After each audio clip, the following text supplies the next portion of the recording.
હવે આપણે last time જોયું હતું સમઘટકો. આજે આપણે સમઘટકોમાં થોડાક આગળ જઈશું તો ત્રિબંધનું બંધારણ જોઈશું. ત્રિબંધનું બંધારણ.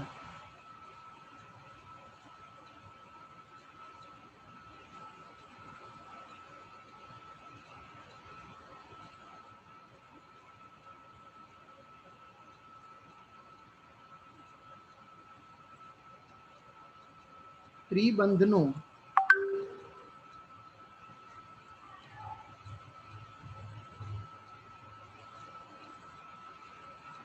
બંધારણ આલ્કાઇનમાં. તો પહેલા તો તમે લોકો જાણો છો કે આલ્કાઇનમાં સંકરણ કેવું હોય. તો આલ્કાઇનમાં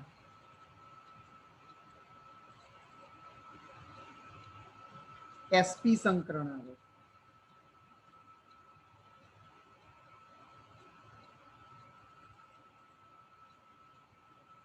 હવે sp સંકરણ થાય તો તમે સમજો કે બે કક્ષકો હોય. તો આ ધારો કે એક કાર્બન છે, ઇથાઇનની વાત કરીએ તો આ સી છે, આ સી છે. આ કાર્બનની એક સંકૃત કક્ષક એકબીજા સાથે જોડાશે આ રીતે. આ કાર્બનની એક સંકૃત કક્ષક આ રીતે આવશે અને આ કાર્બનની પણ એક સંકૃત કક્ષક આ રીતે જોડાશે. એટલે એક કાર્બન બંને કાર્બનની sp સંકૃત કક્ષક જોડાઈ ગઈ. હવે બીજી સંકૃત કક્ષક છે, આ પહેલી સંકૃત કક્ષક જોડાઈ એને સિગ્મા બંધ બનાવ્યો.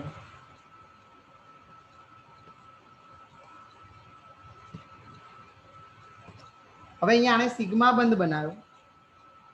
હવે તમે જોઈ શકો છો કે આ કક્ષકો છે બે, એ જ કાર્બનની બે કક્ષકોએ આની જોડે એટલે કે હાઇડ્રોજન જોડે, કારણ કે CH ટ્રિપલ બોન્ડ CH હોય, પણ સિગ્મા બંધ બનાવે છે. એટલે બે sp સંકૃત કક્ષકો કાર્બન કાર્બન સિગ્મા બંધ બનાવે છે.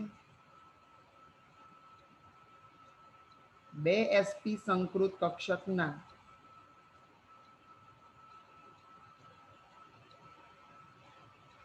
પૈકી એક એક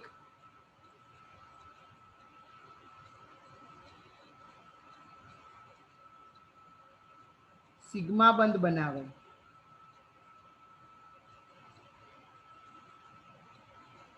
અને બીજી કક્ષક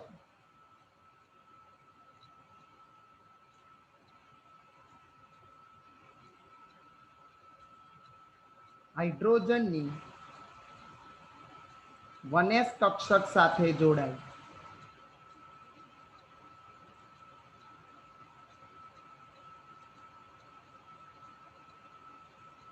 આ રીતની રચના છે.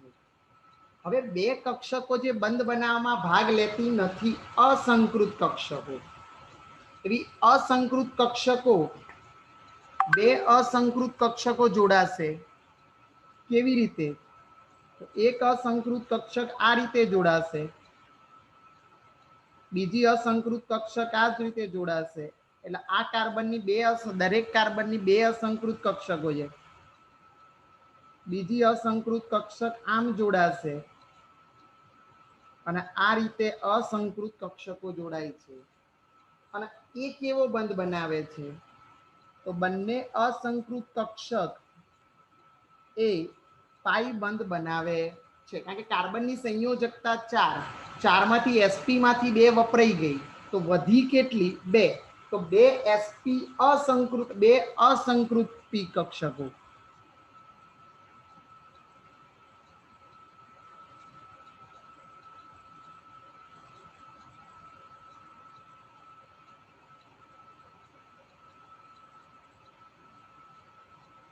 એકબીજા સાથે જોડાઈ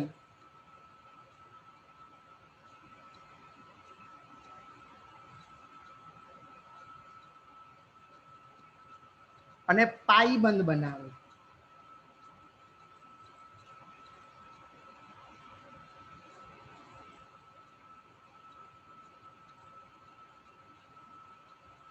એટલે બે અસંકૃત કક્ષકો જોડાઈને પાઈ બંધ બન્યું. એટલે એવું કહી શકાય કે કાર્બન કાર્બન વચ્ચે એક સિગ્મા બંધ, કાર્બન કાર્બન વચ્ચે બે પાઈ બંધ અને કાર્બન હાઇડ્રોજન વચ્ચે એક સિગ્મા બંધ જોવા મળે છે. બે કાર્બન હાઇડ્રોજન છે એટલે બે સિગ્મા બંધ જોવા મળશે. ઓકે, હવે જોઈએ તો આનો બંધ કોણ કેટલો થાય? તો બધા જાણો છો 180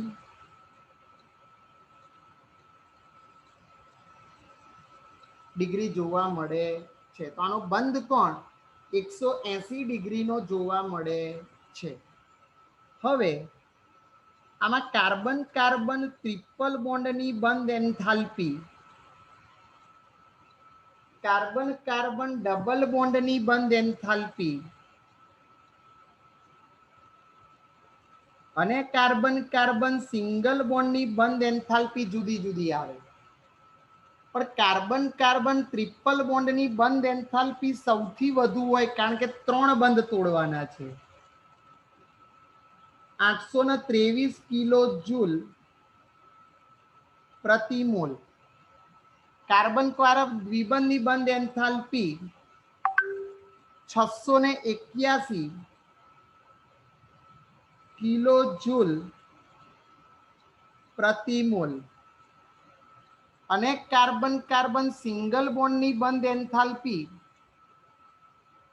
348 કિલો જૂલ પ્રતિ મોલ.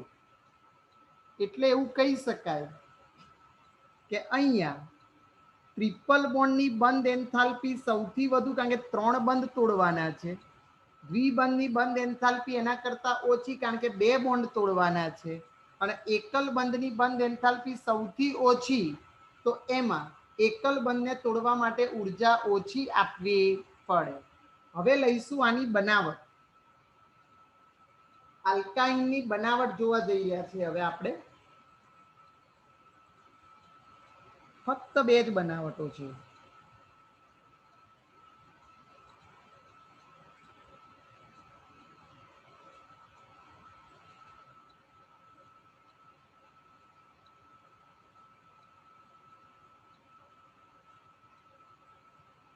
આલ્કાઇનની બનાવટ શેમાંથી લેવાની છે?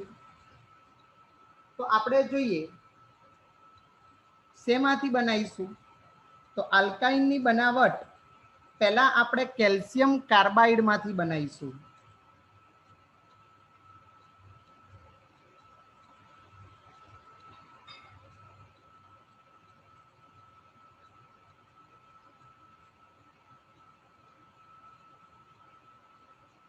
બહુ જ સહેલી બનાવટ છે.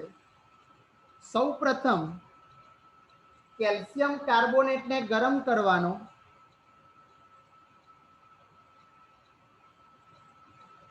કેલ્શિયમ કાર્બોનેટનું સૂત્ર CaCO3 છે.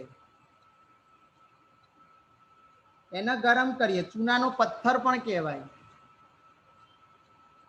તો શું મળશે? કેલ્શિયમ ઓક્સાઇડ અને કાર્બન ડાયોક્સાઇડ મળે છે. આ કેલ્શિયમ ઓક્સાઇડ છે એ ફરીથી કાર્બન સાથે પ્રક્રિયા કરે એટલે કેલ્શિયમ કાર્બાઇડ મળે.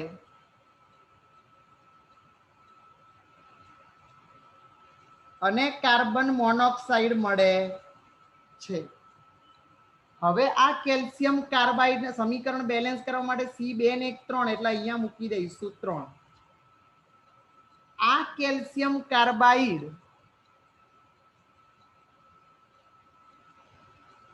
એ પાણી સાથે પ્રક્રિયા કરે તો શું મળે છે? તો કેલ્શિયમ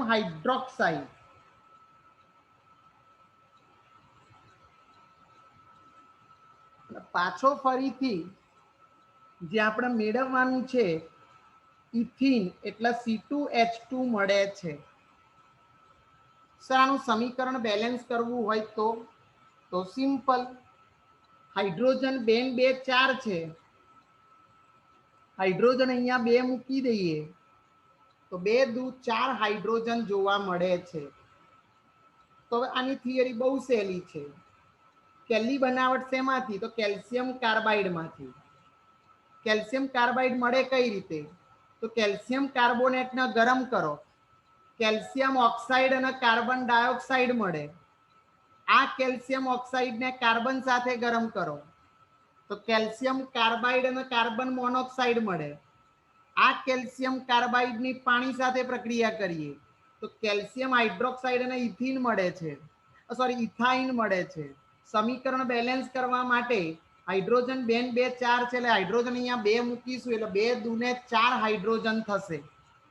હવે આપણે આગળ જઈશું તો આગળમાં તમે જોઈ શકો છો બીજી બનાવટ. તો બીજી બનાવટ શેમાંથી છે? તો બીજી બનાવટ વિસિનલ ડાયહેલાઇડમાંથી છે.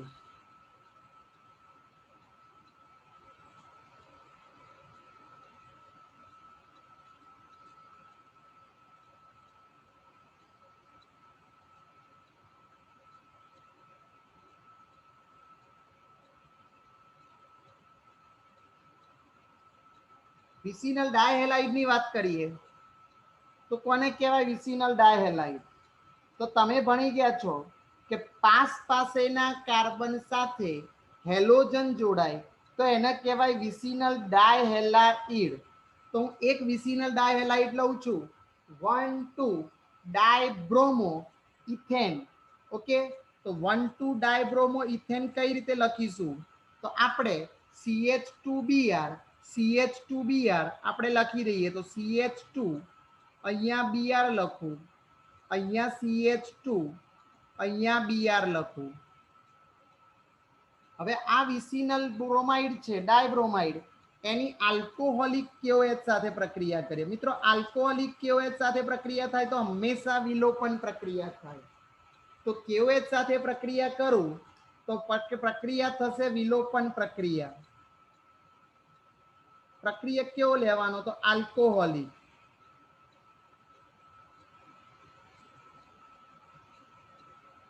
તો આલ્કોહોલિક KOH લઈએ તો છૂટું શું પડે? જોજો અહીંયા ધ્યાન. તો એક જગ્યાએથી આનો K, આનો Br, આનો OH અને અહીંયાથી H જશે તો વધે શું? તમે બહુ જ સિમ્પલ મેથડથી લખશો. વધે શું? તો તમે જોઈ શકશો CH2 જ રહેશે અહીંયા. કાર્બનની વેલેન્સી 4 કરવા માટે વચ્ચે ડબલ બોન્ડ આવી જશે કારણ કે અહીંયા એક H અને અહીંયાથી એક Br ગયા એટલે CH2 ડબલ બોન્ડ CH અને Br. આનું નામ શું થાય? તો બ્રોમો ઇથિન થાય. તો આ બ્રોમો ઇથિનની પ્રક્રિયા પાછી NaNH2 સાથે કરીએ છીએ આપણે.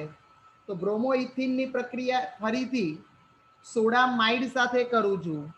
તો બ્રોમાઇડ, ઇથિન બ્રોમાઇડ એટલે CH2 ડબલ બોન્ડ CH, અહીંયા Br આવશે. એની પ્રક્રિયા હું NaNH2 સાથે કરું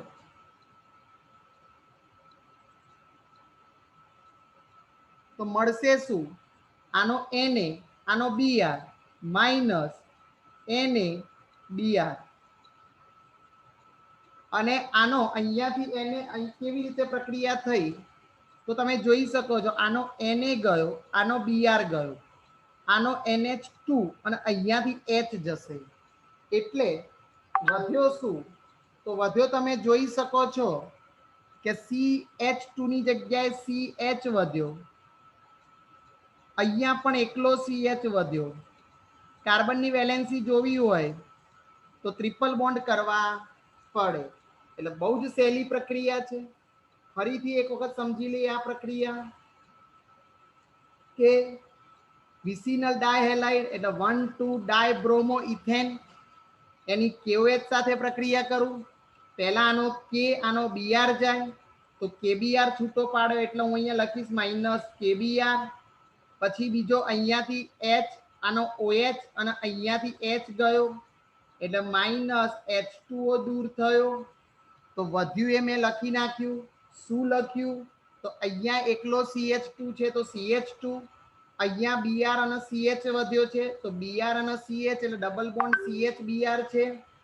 હવે એની પ્રક્રિયા થોડીક આગળ જઈએ તો આગળ પ્રક્રિયામાં CH2 double bond CH Br, એની પ્રક્રિયા સોડામાઇડ, સોડામાઇડ એ કોનું સૂત્ર છે તો NaNH2 નું સૂત્ર છે, તો NaNH2 ની પ્રક્રિયા કરું તો વધે શું? તો Na અને આનો Br જાય એટલે છૂટો પાડ્યો NaBr, પછી આનો H આનો NH2 જાય એટલે માઇનસ લખીશું આપણે NH3 થશે. પ્રક્રિયા તમે જોઈ શકો છો વધે છે CH ટ્રિપલ બોન્ડ CH એટલે ઇથાઇન પ્રાપ્ત થાય છે. તો આ રીતે પ્રક્રિયા તમે જોઈ શકો છો કે આ રીતે આપણે બે રીતે ઇથાઇન બનાવી શકીએ છીએ. હવે ગુણધર્મોની વાત કરીએ.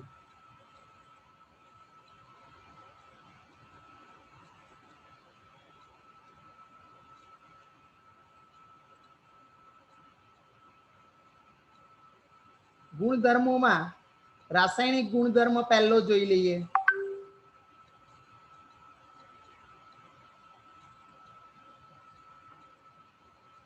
બહુ જ મોટો ગુણધર્મ છે, સમજવાનો છે. આખો ગુણધર્મ યાદ રાખવો પડશે તમારે. શું છે આ રાસાયણિક ગુણધર્મ? ધ્યાન રાખજો. આલ્કાઇનનો એસિડિક સ્વભાવ.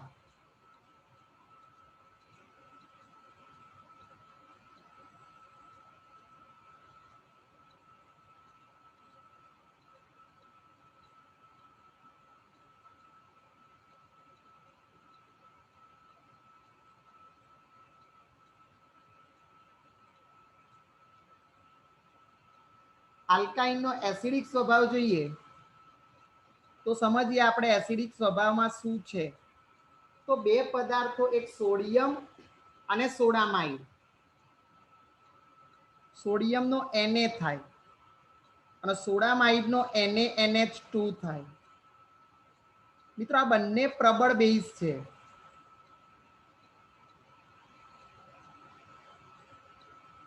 અને આ બેઝ એ ઇથાઇન સાથે પ્રક્રિયા કરે.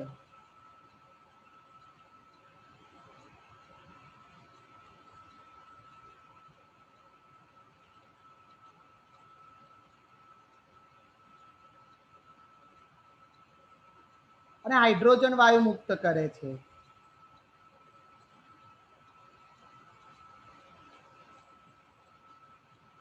હાઇડ્રોજન વાયુ મુક્ત તો કરે છે, સાથે સાથે સોડિયમ એસિટિલાઇડ બનાવે છે.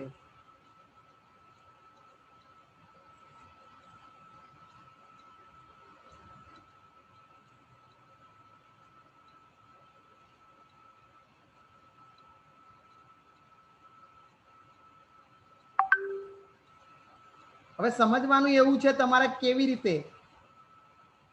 તો આ સોડિયમ છે એટલે ધાતુ છે, આ ઇથાઇન છે. જો હાઇડ્રોજન વાયુ મુક્ત કરે છે તો એનો મતલબ કે આ ધાતુની એસિડ સાથે પ્રક્રિયા થાય તો હાઇડ્રોજન વાયુ મુક્ત થાય. એનો મતલબ એક વસ્તુ ફિક્સ થઈ ગઈ કે અહીંયા ઇથેન અને ઇથિન આવી પ્રક્રિયા આપતા નથી. ધ્યાન રાખજો, ઇથેન અને ઇથિન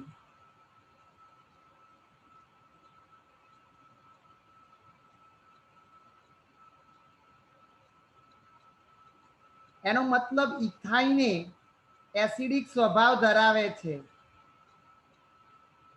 એટલે આ ઇથેન અને ઇથિન નથી આપતા પ્રક્રિયા, એનો મતલબ ઇથાઇન જ આપે છે. તો એનો મતલબ કે અહીંયા ઇથાઇને એસિડિક સ્વભાવ ધરાવે છે. હવે અગત્યની બાબત છે, ધ્યાન રાખજો. ત્રણેયના એસ લક્ષણ. તો ઇથાઇનમાં એસ લક્ષણ કેટલું સમજી, નાનું શોર્ટમાં સમજવાનું છે પણ બહુ જ સમજવાનું છે. હું ત્રણ વસ્તુ લઉં છું, ઇથાઇન, ઇથિન અને ઇથેન. મિત્રો ઇથાઇન એટલે આલ્કાઇન, ઇથેન ઇથિન એટલે આલ્કિન અને ઇથેન એટલે આલ્કેન. હવે સાંભળજો, ઇથાઇનમાં એસ લક્ષણ બધા જાણે છે. સંકરણ કયું થાય ઇથાઇનમાં? તો એ સંકરણ થાય છે ઇથાઇનમાં sp સંકરણ. ઇથિનમાં કયું સંકરણ થાય? તો ઇથિનમાં સંકરણ થાય છે, યાદ કરો, sp2.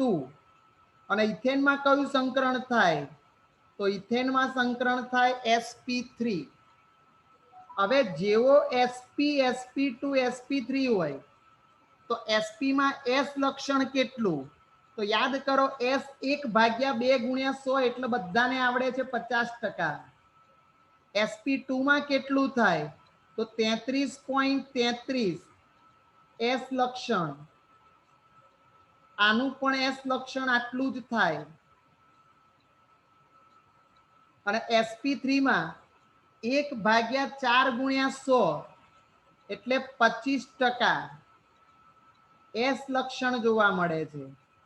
હવે જેટલું એસ લક્ષણ વધુ ને એટલી એની વિદ્યુત ઋણતા વધુ, એટલે આની વિદ્યુત ઋણતા સૌથી વધુ થશે. એસ લક્ષણ ચલે છે વિદ્યુત ઋણતા, યાદ રાખો.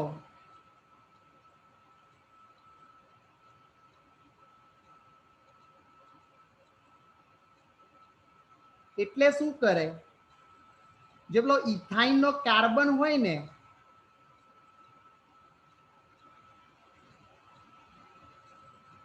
એ ત્રિબંધને પોતાની તરફ આકર્ષે, પ્રબળતાથી આકર્ષે.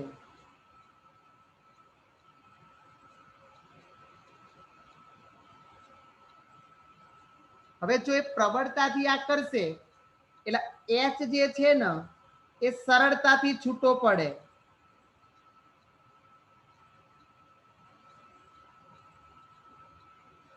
અને એચ સરળતાથી છૂટો પડે એટલે એસિડિકતા વધે. એટલે શા માટે ઇથાઇનની એસિડિકતા વધારે? તો ફરીથી સમજાવું છું, ધ્યાન રાખજો. ધ્યાન રાખજો. પહેલો ઇથાઇન લઈએ. ઇથાઇનમાં sp છે, ઇથિનમાં sp2 છે, ઇથેનમાં sp3 છે. ઇથાઇનમાં s લક્ષણ 50%. કેવી રીતે s લક્ષણ તમે ભણી ગયા છો. ટોટલ 2 કક્ષકો 1/2 × 100 એટલે s એક જ છે, એટલે 1/2 × 100 એટલે 50%. sp2 લઉં તો 33.33 થાય અને sp3 લઈએ તો તમને મળશે 25% એસ લક્ષણ. એટલે હવે એસ લક્ષણ ચલે છે વિદ્યુત ઋણતા. જેનું એસ લક્ષણ વધુ એની વિદ્યુત ઋણતા વધુ. તો ઇથાઇનનો હવે શું થાય? એસ લક્ષણ વધે ને એટલો ઇથાઇનનો કાર્બન ત્રિબંધને પ્રબળતાથી આકર્ષે પોતાની તરફ. એચ સરળતાથી છૂટો પડે, એસિડિકતા વધે. આમાં ઇથિન અને ઇથેનમાં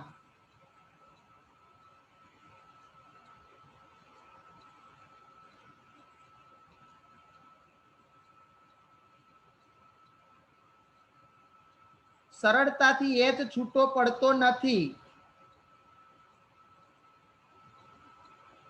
એસ લક્ષણ ઓછું છે. એચ સરળતાથી છૂટો ના પડે એટલે એની એસિડિકતા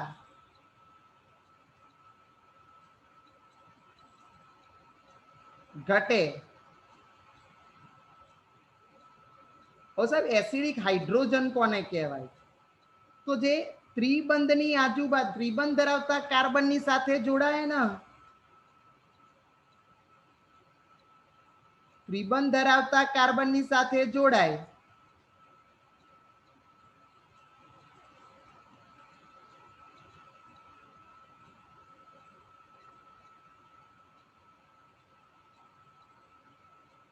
તેને ત્રિબંધ ધરાવતા કાર્બનની સાથે જોડાય તેને એસિડિક હાઇડ્રોજન કહેવાય.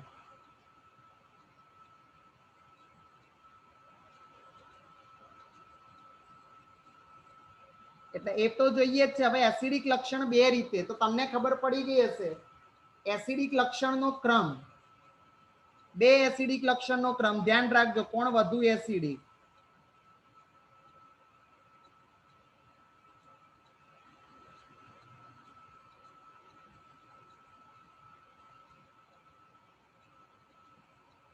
તો પહેલી જ વાત થઈ કે ભાઈ ઇથાઇન છે એ વધુ એસિડિક, એટલે લખાય CH triple bond CH is a greater than, એના પછી ઇથિન હોય કારણ કે S લક્ષણ એનું આના કરતા ઓછું, CH2 double bond CH2 greater than, ઇથેનમાં તો સૌથી ઓછું CH3 સિંગલ બોન્ડ CH3. તો આ રીતે એસિડિક લક્ષણનો ક્રમ આનો આ રીતે થાય. પણ બીજો એસિડિક લક્ષણનો ક્રમ કયો થાય એ બહુ જ અગત્યનો છે એસિડિક હાઇડ્રોજનના કારણે. તો તમને ખબર છે કે આમાં બે એસિડિક હાઇડ્રોજન છે. કોનામાં? તો ઇથાઇનમાં બે એસિડિક હાઇડ્રોજન, પણ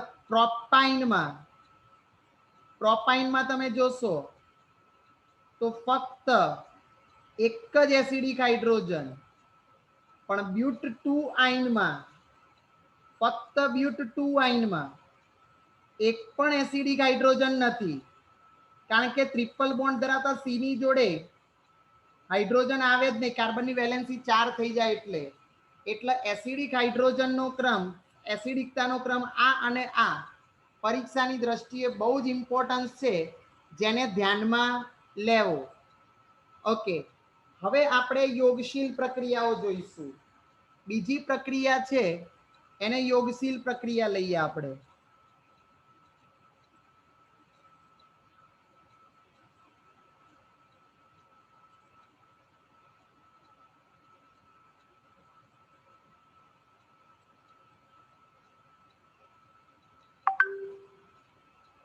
તો યોગશીલ પ્રક્રિયામાં પહેલી પ્રક્રિયા ડાયહાઇડ્રોજનનું ઉમેરણ. મિત્રો આ પ્રક્રિયા તમે ભણી જ ગયા છો.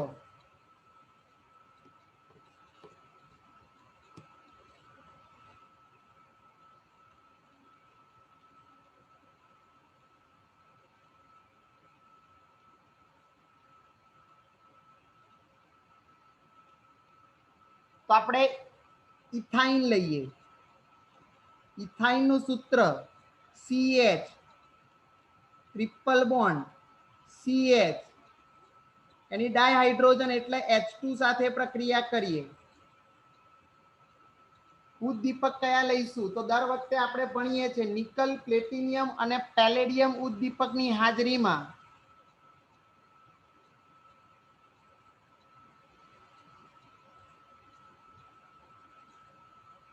તો શું થશે?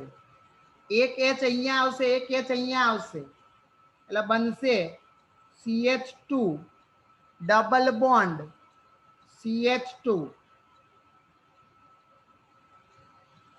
હજુ આગળ પ્રક્રિયા થશે નિકલ, પ્લેટિનિયમ, પેલેડિયમ,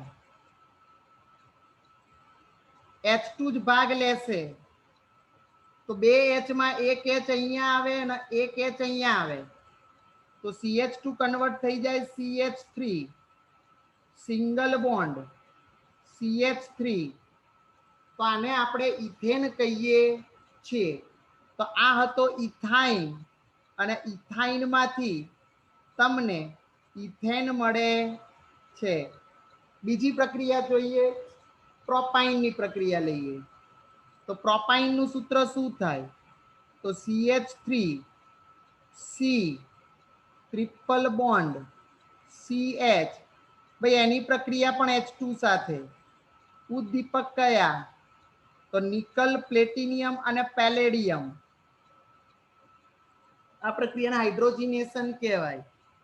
બનશે શું? તો બનશે એ જ રીતે HH2 જોડાશે, એક H અહીંયા જોડાશે, એક H અહીંયા જોડાશે, વધશે શું? તો CH3 CH double bond CH2. પાછી પ્રક્રિયા કોની હાજરીમાં થશે? તો nickel, platinum, palladium. Nickel, platinum, પેલેડિયમની હાજરીમાં પ્રક્રિયા, હાઇડ્રોજનનો અણુ દાખલ થશે, એક HCH જોડે, એક HCH2 જોડે. શું બને? તો CH3 CH2 અને CH3 પ્રાપ્ત થાય છે. એટલે અહીંયા હતો પ્રોપાઇન, અને પ્રોપાઇનમાંથી આપણને પ્રોપેન પ્રાપ્ત થાય છે. આ પ્રક્રિયા પછી બીજી યોગશીલ પ્રક્રિયા, બીજી યોગશીલ પ્રક્રિયા કઈ છે? તો બીજી યોગશીલ પ્રક્રિયા છે હેલોજનનું ઉમેરણ, એટલે ડાયહેલોજન ઉમેરાય. આ પ્રક્રિયા તમને આવડે જ છે અસંતૃપ્તની પરખ માટે. જો અસંતૃપ્ત હાઇડ્રોકાર્બન, તો આલ્કાઇન અસંતૃપ્ત છે એટલે આ પ્રક્રિયામાં Br2 વાપરીશું અને અસંતૃપ્તની પરખ માટેની આ કસોટી છે. યાદ રાખજો, અસંતૃપ્તની પરખ માટેની કસોટી છે.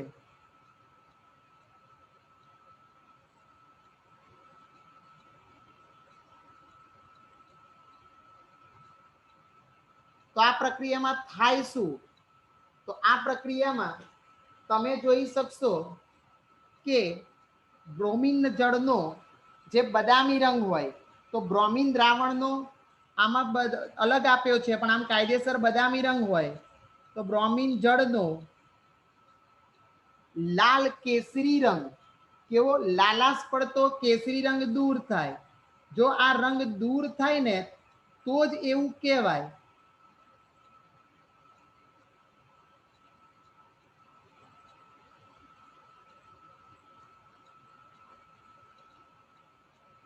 આ લાલાશ પડતો કેસરી રંગ દૂર થાય ને તો જ કહેવાય અસંતૃપ્ત છે. તમે બધા જાણો છો કે આલ્કાઇન તો અસંતૃપ્ત છે, એટલે આ બ્રોમિન જળનો લાલાશ પડતો કેસરી રંગ દૂર થશે. હવે પ્રક્રિયા જોઈએ. તો પ્રક્રિયા કોની જોડે થશે? તો CH3C ટ્રિપલ બોન્ડ CH, એની પ્રક્રિયા કોની સાથે કરીશું? તો Br2 સાથે. બંને સમ કાર્બન જ છે, તો એક Br અહીંયા આવશે, એક Br અહીંયા આવી જશે. બહુ સિમ્પલ પ્રક્રિયા. CH3 અહીંયા C, નીચે Br, ડબલ બોન્ડ આવી જશે, અહીંયા C, અહીંયા Br, બે Br જોડાઈ ગયા. પાછી ફરીથી આની કોની સાથે? તો પાછી ફરીથી આની Br2 સાથે. તો Br2 સાથે કરીએ તો શું મળે? તો પાછા એક Br અહીંયા જોડાશે, એક Br અહીંયા જોડાશે. શું મળશે? તો CH3 અહીંયા C, ઉપર Br, નીચે Br, પાછો C, ઉપર Br, નીચે Br, પણ અહીંયા H તો એની જગ્યાએ જ છે, એટલે અહીંયા H રહેશે. તો આનું નામ શું થાય? તો 1 ઉપર બ્રોમો, 1 ઉપર બ્રોમો, 2 ઉપર બ્રોમો, 2 ઉપર બ્રોમો. તો નામ શું લખાય? 1 1 2 2 ટેટ્રા બ્રોમો. 3 કાર્બન છે એટલે એને બોલાય પ્રોપેન. એટલે આનું નામ થશે 1 1 2 2 ટેટ્રા બ્રોમો પ્રોપેન. ફરી સમજાવી દઉં છું.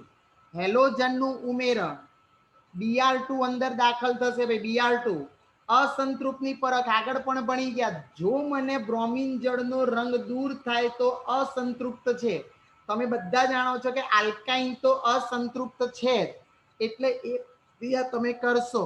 ઓકે, તો આનું નામ શું થશે સાહેબ? આનું નામ, તો આનું નામ પહેલા અને બીજા ઉપર બ્રોમો છે એટલે બોલાય 1 2 ડાયબ્રોમો, અને પ્રોપીન છે એટલે 1 2 ડાયબ્રોમો પ્રોપીન લખાશે આને. 1 2, જો પહેલા અને બીજા ઉપર બ્રોમો છે, બે બ્રોમો છે એટલે ડાયબ્રોમો, અને પ્રોપીન લખાશે. પછી એની પાછી ફરીથી Br2 સાથે પ્રક્રિયા કરીએ તો શું મળશે? Br જ્યાં જોડાયા હતા એ જ રીતે અહીંયા બંને જોડાઈ જાય. તો નિપજ શું મળે? 1 1 2 2 ટેટ્રા બ્રોમો પ્રોપેન.